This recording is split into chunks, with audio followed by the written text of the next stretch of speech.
Professor R. Ashokamani, Director, Research and Development, Dhanalakshmi College of Engineering, Tambaram, Chennai.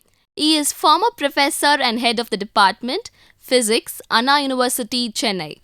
He is presently guiding 3 research scholars. He has more than 44 years of UG and PG teaching experience and 33 years of research experience. 14 research scholars have obtained doctorate under his guidance in the area of material science and solid-state physics. He has more than 150 research publications to his credit, of which 90 are in international journals. He has authored a book on solid-state physics, which is an international publication. He has participated in several international conferences, both in India as well as in foreign countries such as USA, UK, France, Germany, Italy, and Yugoslavia. He has been a guest scientist at ICTP, Italy, several times. He is a fellow and treasurer of Tamil Nadu Academy of Sciences.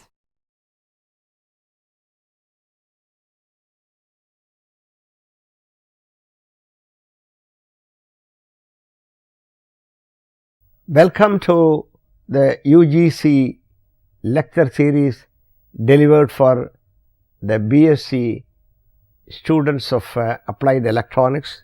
In continuation with what we have been seeing in the last lecture, we will see the other aspects of the vector atom model. The name vector atom model was given because of the fact that the angular momentum of the electron, the orbital angular momentum as well as the spin momentum are all vectors.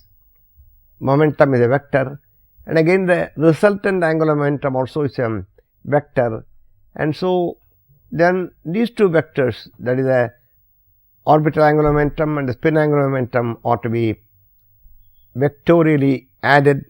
So the contents of this lecture are given here: intrinsic magnetic moment, resultant angular momentum, quantum numbers associated with the vector atom model, total magnetic quantum number. As I told you, in the Bohr atom model we come across only one quantum number, namely the principal quantum number, whereas in the Sommerfeld model we had 2 quantum numbers. One is the principal quantum number, the other is the azimuthal quantum number k. In the vector atom model we talked about space quantization. Unlike the case of Bohr atom model, where the electron can revolve in all possible orbits, you have the circular orbits, but the orientation can be anything, but here that orientation is restricted. That is what we call as space quantization.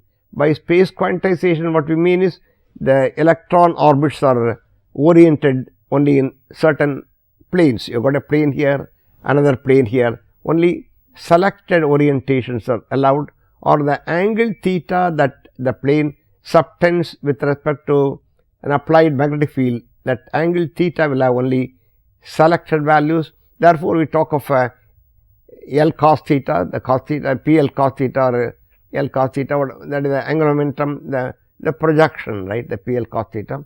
So, you write ML is equal to PL cos theta and so on. So, the theta is restricted, and that we call as the magnetic orbital quantum number ML and the magnetic spin quantum number.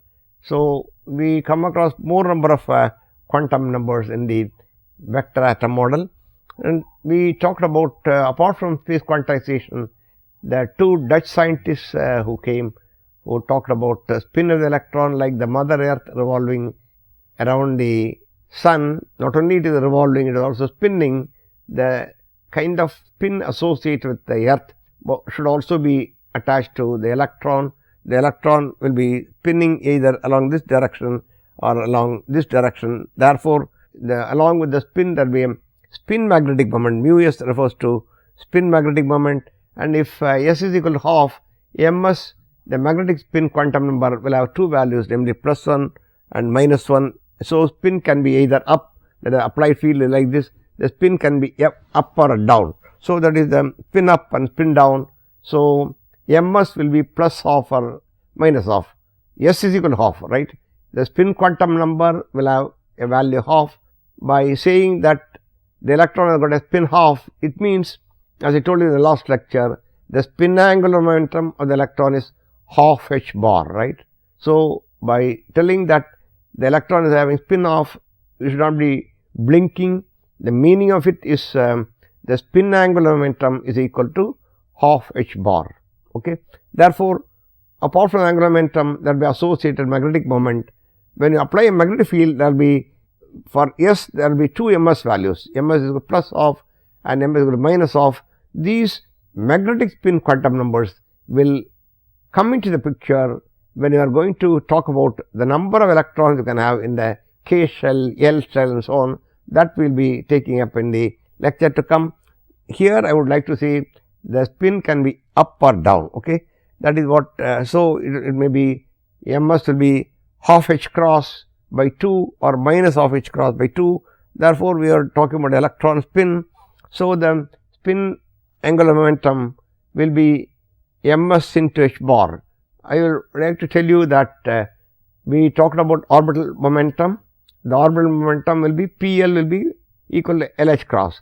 Similarly, the spin angular momentum PS will be SH cross. SH cross means S is half, right. PS can have two orientations. So, PS will be, so or the ms will be, will have 2s plus orientation. Now, what are the quantum numbers you come across? In the vector atom model, you come across the quantum number n, the principal quantum number. It will take values from L is equal to 1 to n. So, L is equal to 1, n is equal to 1 means that is the K shell. Then you come across the orbital quantum number. So, n and then L. Orbital quantum number will take values from 0, 1, 2, etc.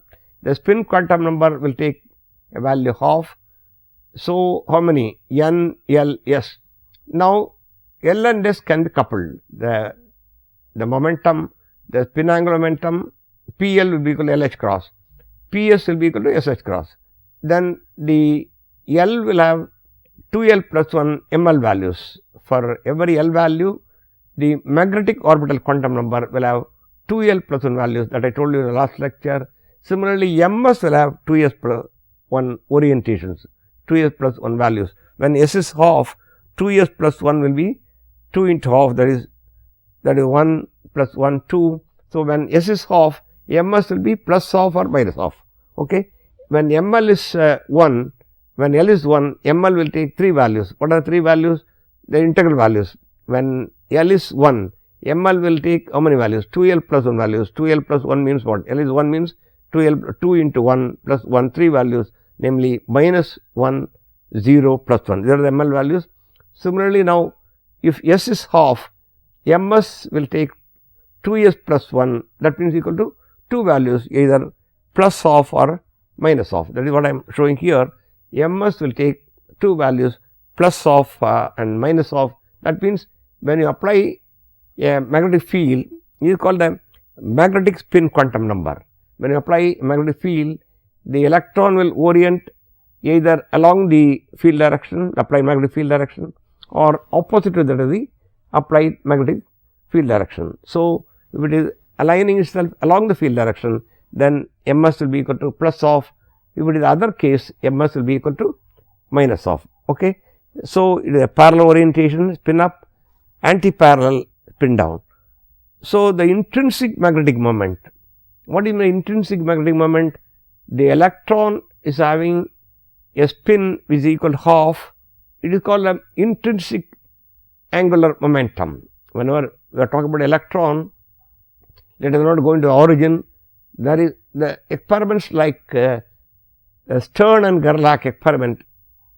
They show, many experiments show that the electron, apart from the orbital motion, the momentum due to orbital motion is LH cross. Apart from the orbital momentum, it should have a spin momentum that will be equal to half h cross, and every electron will have a spin motion. So, when you spin angular momentum, there should be a spin magnetic moment. The magnetic moment mu s of a spinning electron is given by an expression of this kind, where you have mu suffix s. Mu refers to the magnetic moment, s refers to spin. The spin magnetic moment will be 2 times E by 2 m into P s, and this 2 comes because of the fact that G, that is the, what is G? G is the Landé splitting factor that we spoke in the last lecture. I told you in the case of orbital motion, the Landé splitting factor is 1, whereas in the case of spin motion, the Landé splitting factor will be 2. Therefore, you have mu s is 2 times E by 2 m into h cross by 2, and you know h cross the unit of angular momentum. So, this becomes now E h cross by 2 m. So, that will be this E h cross by 2 m is called 1 Bohr magneton. You know E h cross by 2 m or 2 m c depending upon the SI units or depending on the unit you choose, either you have E h cross by 2 m c or 2 m. So, this E h cross by 2 m is known as 1 Bohr magneton. What is Bohr magneton? It is a unit of magnetic moment. I told you nuclear magneton also. In the case of nucleus, you have the nucleons inside the nucleus, and the mass of the nucleon will come into the denominator. Here m is the mass of the electron. Therefore, the spin magnetic moment mu s will be E h cross by 2 m, where m is the mass of the electron, and this mu b that you have got here, which will be equal to E h cross by 2 m, that is known as the 1 Bohr magneton. As I told you just now, when I started with my lectures, it is called a vector atom model, because the angular momentum, the orbital angular momentum, the spin momentum, the spin angular momentum, as well as the orbital angular momentum, namely PL and PS, they can be vectorially added. When L and S are added, that will result in resultant angular momentum. When what the resultant means? The resultant of orbital angular momentum and the spin momentum. Therefore, the orbital angular momentum and the spin angular momentum, both of them can be vectorially added. That gives rise to what is called P suffix j, where j is called a resultant angular momentum quantum number. What is j? J is the resultant of L and S. L is the orbital momentum quantum number, S is the spin quantum number, PL is the magnitude of the orbital angular momentum, PS is the magnitude of the spin angular momentum. The sum of these two, that the resultant of these two, is Pj. So, j is the resultant angular momentum quantum number and Pj is the resultant angular momentum. So, when you take an electron, it will have orbital momentum, that is PL, the spin momentum PS. These two can be vectorially added. The vector addition gives Pj. Pj will be j times h cross, and this j is called the total angular momentum quantum number, or it is the resultant angular momentum quantum number, or it is the total angular momentum quantum number, because the total angular momentum means both the addition of orbital angular momentum and the spin momentum. Therefore, your resultant angular momentum will be either, you can write j h cross that I had here, either L and S have the same orientation, L and S oriented the same direction, then you have L h cross plus h cross. Your j h cross, that is the resultant momentum that you have got here due to the orbital part and the spin part. If PL and PS are the vectors are the same direction, then they are to be added in this fashion. If S, as I told you, or MS, as I told you, will have two values, either spin up or spin down. So, depending upon the spin orientation, you can have either j h cross is equal to L h cross plus S h cross, or j h cross will be L h cross minus S h cross, right. This is the two vectors L and S are oppositely directed. In the first case, S is having up spin, the spin is in the upward direction, this is the magnetic field direction, the spin is in the upward direction. The second case, spin is in the downward direction. All the vectors have common factor h bar. You know, the momentum is given in terms of h bar, it is a unit of angular momentum.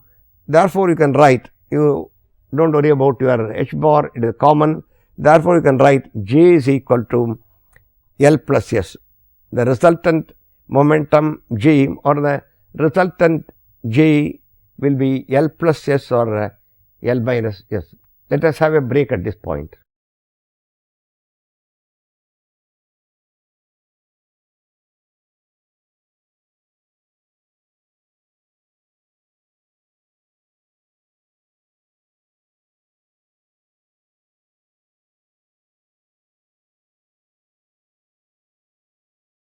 Welcome back to the break. So far in the vector atom model, I have been telling you about the quantum numbers n. What is n? N is the principal quantum number, L is the orbital quantum number, S is the spin quantum number.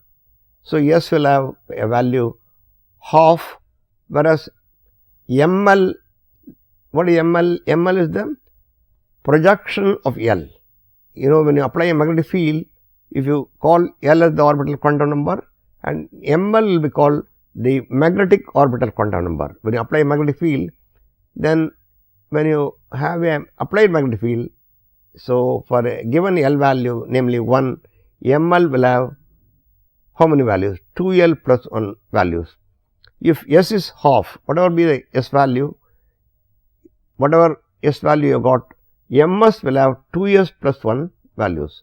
So, L will have the projection ml, S will have projection ms, ml is called the magnetic orbital quantum number and ms is called the magnetic spin quantum number, and then you got J also. What is J? J is the resultant of L and S, right. This is what I am showing here. J is the summation of L and S. It can have either L plus S or L minus S. Now, from J, then after J you can have Mj. For L you got a projection ml, for S you got a projection ms. Similarly, for J you will have the projection Mj. For instance, now let me take L equal to 1, right. S is half, 1 plus half will be 3 by 2, J will be 3 by 2. So, Mj will have 2j plus 1 values. 2j means what? It is 3 by 2. So, 2 into 3 by 2, that is 3 plus 1, 4 values, right. So, mj will have 2j plus 1 values, ml will have 2l plus 1, ms will have 2s plus 1, mj will have 2j plus 1 values. Okay. So, this is the resultant angular momentum due to orbital motion p suffix l. This is with regard to the spinning, right. The spin momentum Ps is shown here. These two are coupled vectorially, that is what I showed in the previous slide. So, when you have J equal to, what is J? J is the resultant of L and S. You have got L vector here, S is half, the resultant of these two will be given by J. Supposing S is minus half, S is acting opposite to that of your L, L is here, the resultant J will be L minus half, right. As I showed earlier, J is equal to either L plus S or L minus S depending upon the spin orientation. I show here the spin orientation is in this direction, here it is in the opposite direction. So, the resultant in this case is L plus S, in this case it is L minus S. Okay. So, that is the resultant momentum, resultant angular momentum. Partly it comes from the orbital momentum coming from the orbital motion, the other is the spin momentum. Okay. Then for a electron, you know, S is half, hence J can take the two values, namely J is equal to 1 plus half, or you can have L may be equal to 1. Okay. So, L plus half or L minus half, supposing you take the state L is equal to 0. What is L is equal to 0? That we will call a S state. By now, even in high school you write 1s2 for the electrons in the helium atom, you write the electronic configuration 1s2. So, L is equal to 0 is called S state, that will come, I will come to that later. J can have L is 0 means what? 0 here. So, 0 here, J will be plus of, here L is 0 minus of. So, J will have values like plus of or minus of. If L is 1, then what happens? 1 plus half will be 3 by 2 or 1 minus half will be half. Therefore, for a given L value, right, L plus half or L minus half, they are the two possible J values. So, J or Pj is the resultant momentum, right, resultant angular momentum. It is a sum of the orbital and the spin momenta, both of them are coupled together. So, the quantum number J will have values like 3 by 2 or half. For a given J value, Mj will have 2J plus 1 orientations. So, in this model, a quantum number is assigned to each of the component parts. The numerical value of the quantum number may be thought of as the length of the vector. The additions of the components are carried out as per the rules of vector analysis. A straight line whose direction is parallel to the axis of rotation and whose length is proportional to the magnitude of the momentum represents the orbital angular momentum as shown here. This is the orbital angular momentum, right. You have the L vector, the magnitude shows the orbital angular momentum. Here again the orbital angular momentum, and this is the spin momentum. Okay. The resultant momentum is shown here. Now, this is what I have stated here. Then now we will pass on to the quantum numbers associated with the vector atom model. This part is very, very important for the simple reason we are to find how many electrons you can have in the K shell. You take the whole of periodic table. You look at the periodic table as was made by Mendeleev, the Russian chemist. The Mendeleev, one of the top 10 discoveries of the world, the periodic table. Now, how do you find the number of electrons in lithium? Number of electrons means how are the electrons arranged in lithium or sodium or potassium or platinum, gold, how electrons are arranged. Whether supposing you take 11 electrons in sodium, will you have all the 11 in the first shell? You got the K shell, the L shell, and then so the question is how many electrons you are going to have in the first shell, how many are going to have the second shell, how many are going to have the third shell. Not only in the shell, I will be talking about subshells. For the first shell, the main shell and the subshell are one and the same. For the second shell, first one is the K shell, the second is the L shell. For the L shell, there will be 2 subshells. For the third shell, for n equal to 3, there will be 3 subshells. So, the question that we have in front of us is how many electrons can have in each and every subshell, then each and every main shell. You have to sum up all the electrons that you have got in the subshell to find the total number of electrons in the main shell. Main shell consists of subshells. Now, those things, the number of electrons you are going to have, the rules governing the number of electrons you are going to have in a main shell or subshell come from the quantum numbers which are being studied in the vector atom model. The quantum numbers are very important. I will tell you now, unlike the Bohr atom model, we have only one quantum number. We had 2 in the Sommerfeld model. Here in the vector atom model, you are going to come across as many as 7 quantum numbers, which I am going to discuss now. At present, I am going to talk to you about the 7 quantum numbers that you come across in the vector atom model. The quantum number associated with the electron in a given atom in the absence of a reference field initially are as follows. The principal quantum number, as I told you, n, an electron is characterized by a principal quantum number which describes the quantization of electron energy. It can take only integral values starting from 1 to n. As I told you, n equal to 1 means it is a K shell, 2 means it is L shell, and so on. Okay. Then second is the orbital quantum number L. The shape of the orbit is characterized by L, which may take integral values starting from 0 to n minus 1.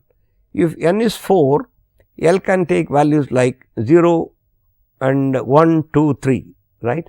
In the vector atom model, the orbital angular momentum of the electron is given by P L is equal to L h cross. What is the meaning of, suppose I say the electron is having, or electron is being found in the L is equal to 1 state, L is equal to 1 means 1 is here, right. P L is equal to 1 into h cross, that is, the electron is having a orbital angular momentum which will be equal to h cross. So, when I am talking about this kind of P L equal to L h cross, this is according to the quantum theory, but according to quantum mechanics, which I will be dealing with in the time to come, in the lectures to come, one finds that strictly speaking, instead of L h cross, P s goes as, or P L goes as L into L plus 1 into h cross. P L is L into L plus 1 into h cross. Similarly, P s will be S into S plus 1 into h cross. Now, therefore, the things are becoming different. So, it is a common practice to designate the stated different L values as follows. Now, I told you about the different L values. L will take values from 0 to n minus 1. If it is 0, that is called a S state, that is the first subshell in a given shell. The first subshell, it is designated by the letter S. You know S, P, D, F, these things you have studied in the high school. So, you got a electron in the S state, P state, D state, and so on, right. Okay. Therefore, depending upon the orbital quantum number L is 0 means S state, this is a P state, D state. So, the values of L are given here and they are correspondingly written. And as I told you just now, for similar to P S, P L, for P S you have got S into h bar by 2 pi or S into h cross, that is what you have in according to older quantum theory, but according to quantum mechanics, right, got a quantum mechanical model, P S is more rigorously found as S into S h cross, S into S plus 1 into h cross. So, S is replaced by square root of S into S plus 1 into h cross. So, we have now spoken about the 3 quantum numbers n, L, and S, right, n, L, S. Now, L and S can be coupled, that gives the resultant, namely J, the total quantum number J. I told you, when you apply the magnetic field, we talk of mj. Now, so far we are seeing the 4 quantum numbers n, L, S, J. Then you have to have the applied magnetic field, because applied magnetic field you will have the magnetic orbital quantum number ml, the magnetic spin quantum number ms, and the magnetic resultant quantum number, namely mg. And all these quantum numbers which are to be taken into account, as I told you now, the remaining quantum numbers ought to be seen in detail, then only the number of electrons you can have in any shell or subshell can be understood in a proper manner. Let me now try to summarize from what I spoke to you today. The intrinsic magnetic moment is due to spin of the electron and it is equal to 1 Bohr magneton. The resultant momentum of an electron is the vector sum of orbital and spin momenta, and the 7 quantum numbers which I have been repeatedly telling. I told you, you got n, L, S and J, and I also mentioned about the projections of L, S and J, namely ML, MS, MJ. All these 7 quantum numbers ought to be taken into account to find the number of electrons in a subshell and finally in the main shell. Let me now have the following questions posed to you, namely, give the expression for the orbital momentum and spin momentum of the electron. Question number 2, what is the unit of magnetic moment? The last question, mention the quantum numbers associated with the vector atom model. With this, we come to the end of this lecture, a part of which is to be done in the sense that the other quantum numbers I spoke to you toward the end are to be continued in order to have a proper understanding, or in order to determine the number of electrons you can have, as I told you, in a subshell and main shell. That will be done in the lecture to come.